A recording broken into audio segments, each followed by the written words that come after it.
दोस्तों, ये है ढाका शहर। नेपाल से निकलने वाली नदी बूढ़ी गंगा के किनारे पर बसा बांग्लादेश का एक इम्पोर्टेंट शहर। ये शहर बांग्लादेश की राजधानी होने के साथ साथ सबसे महत्वपूर्ण इंडस्ट्रियल हब और एडमिनिस्ट्रेशन सेंटर है। आज की वीडियो में शहर के इतिहास से लेकर वर्तमान में ये शहर किस मुकाम पर खड़ा है, इसकी चर्चा करेंगे।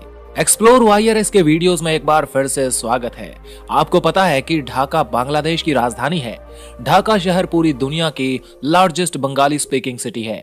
ये दुनिया की 8वीं लार्जेस्ट और 10 मिलियन की ह्यूज पॉपुलेशन के साथ दुनिया की 6ठी डेंसली पॉपुलेटेड सिटी है। ढाका साउथ एशिया में मौजूद दुनिया के सबसे बड़े शहरों में से एक है।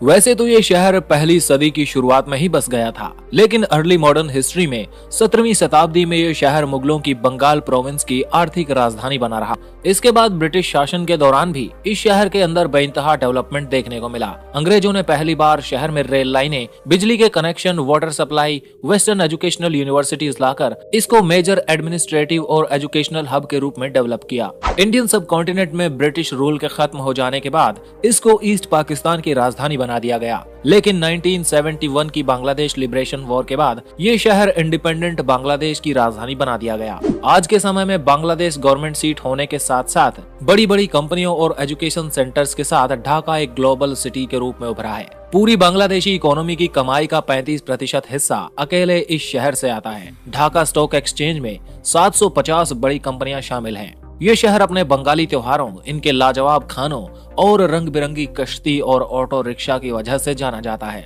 इसके अलावा Bangladesh silk, cotton, textile, steel और एग्रीकल्चर के लिए भी पॉपुलर है।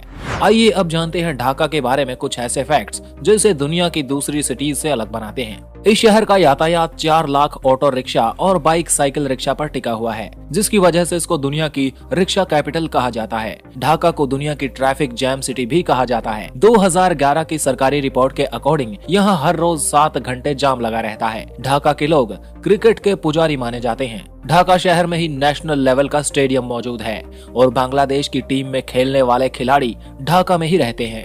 यहाँ के हर एक गली, मोहल्ले और सोसाइटी में आपको क्रिकेट टीमें देखने को मिल जाएंगी। ढाका को सिटी ऑफ मॉस्क भी कहा जाता है, जिसमें कई मस्जिदें सैकड़ों सालों पुरानी हैं। वैसे तो ढाका में बंगाली और इस्लामिक कल्चर देखने को मिलेगा, लेकिन इस शहर में एक ऐसी मार्केट है जिसको हिंदू स्ट्रीट कहा जाता है, जहाँ पे आपको वाइब्रेंट कलर्स के मार्केट्स, ज्वेलरी और इंडियन क्लासिक चीजें देखने को मिलेंगी। कई थ्योरी दी जाती हैं कि इस शहर का नाम ढाका कैसे पड़ा होगा। कुछ लोग कहते हैं कि तारकेश्वरी देवी मंदिर की वजह से इस शहर को ढाका कहा जाता है, और कुछ का मानना है कि ढाका में लाखों की संख्या में ढाका नाम का पेड़ पाया जाता है, जिस वजह से इसका नाम ढाका पड़ा। अगर आप बांग्लादेश से इस वीडियो को देख रहे हैं तो कमेंट करके बताइए इसका नाम ढाका कैसे पड़ा होगा।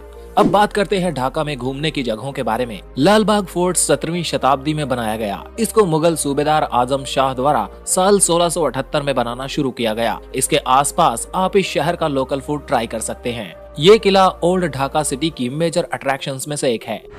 अगला है बांग्लादेश नेशनल म्यूजियम। इस म्यूजियम में ढाका शहर कब बसा, इसके बारे में जानकारी देखने को मिलती है। ढाका और बांग्लादेश से रिलेटेड कुछ ऐसी चीजें भी रखी हैं जो बांग्लादेश लिबरेशन के समय मीठी और कड़वी यादों का आईना बनी हुई हैं। नंबर 3 पर है ढाकेश्वरी टेम्पल। हिंदू धर्म और इसकी संस्कृति भारतीय उपमहाद्वीप की सबसे पुरानी संस्कृतियों में से एक है। इस शहर का ढाकेश्वरी टेम्पल इसलिए खास है क्योंकि बंगालियों का सबसे मशहूर त्योहार दुर्गा पूजा को यहाँ धूमधाम से मनाया जाता है। इस मंदिर को देखने भारत और म्यांमार से काफी लोग आते हैं। आज की वीडियो में इतना ही। अगर वीडियो पसंद आया तो लाइक कीजिए और इस चैनल को सब्सक्राइब कीजिए ताकि ऐसे ही वीडियोस आपको मिलते रहें। Thanks for watching. जुड़े रहिए एक्सप्लोर वाईआरएस के साथ।